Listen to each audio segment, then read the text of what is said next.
What is going down, everybody? It's Unbeatable Jacob. I'm going to make this video as fast as possible and get into the business as quick as possible. But before I do that, I just want to ask one thing. Please follow my Twitch channel. Link will be in the description. We'll be streaming tournaments, unlimited runs, wagers, all that kind of stuff all year long. So please do that. I'm going to go ahead and put Paul Pierce's stats and badges on the screen for about 6 seconds. If you guys want to stop and pause the video, go ahead and do that so I don't waste any more of your time reading off 30 different badges for you guys.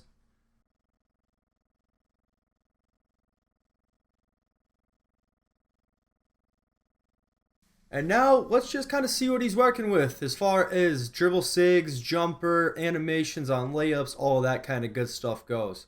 So on court, he looks exactly about his height. Nothing crazy to see here. I did put some Curry 4 shoes on him, which gives him speed boosting ability up to 86 ball control, and that is very important to note. First of all, let's check out his moving behind the back.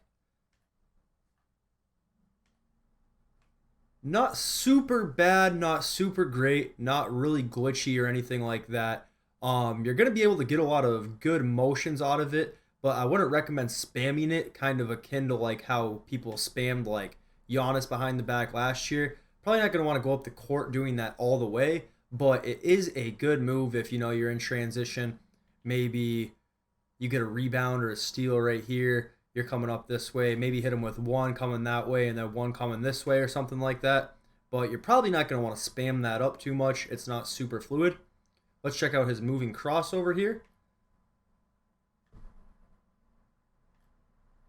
So his moving crossover is actually pretty good. He kind of like takes it way out wide here, which helps create some space. If the person's playing on ball, they might actually dive in that direction.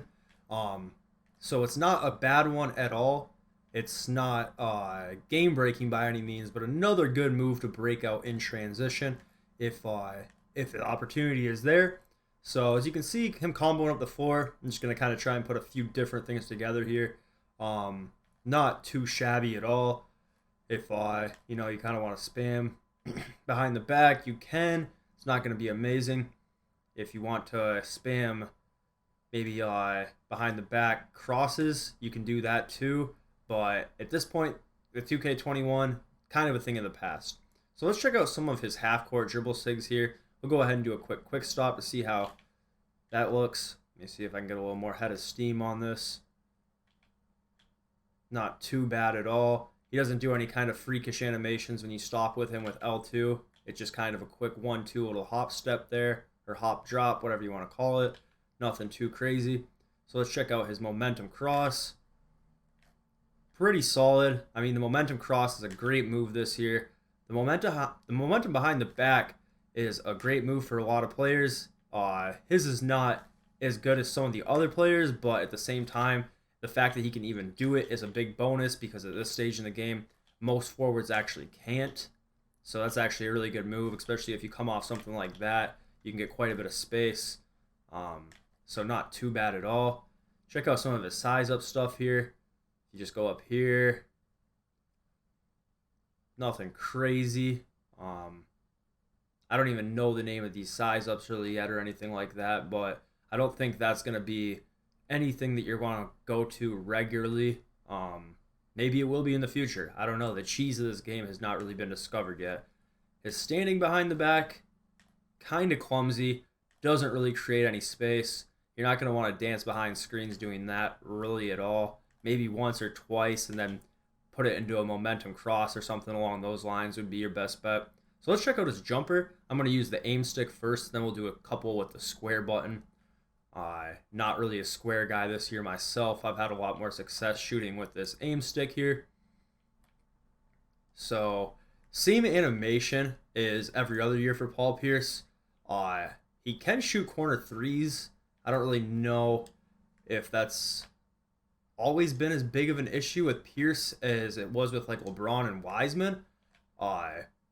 I know a lot of people had a big gripe about Wiseman and LeBron and people like that last year, but no one really used Pierce last year, so I can't speak for myself, but I have been hitting corner threes with him. Not really too big of an issue. The windup is about average speed. The window for this card is a lot bigger than a lot of the other cards, even though I don't really know what his rating was exactly. I think it was 92. So I think that's probably what's causing that, along with some of the other badges. But as you can see, the window is pretty big. Do a couple here off maybe like a dribble action. Pretty nice little pull up there off maybe like a whatever you would call that there, a speed boost into a quick stop. If you're coming this way, quick stop there. Do a couple leaners with him here, even though this isn't really my cup of tea. Not really a shot that I will take regularly, but I know it's a lot more realistic to take these kind of shots this year than it was last year.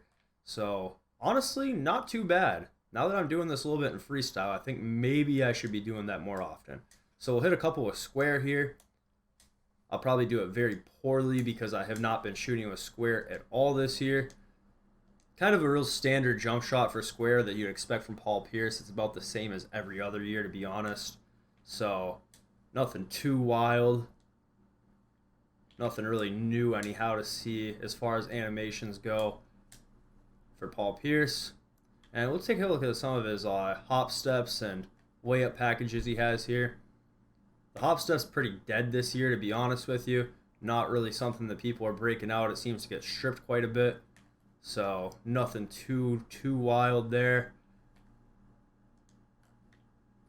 Check out some of his dunk packages. I like his dunk packages a lot. They don't seem to get blocked too often. He seems to opt for the two-hand more than anything else. Normally goes two-hand. That time he threw it down with one. I can check out some of these other moves too, these faders. These are shots that I barely ever take, and if I do, it's definitely not going to be with one of my forwards.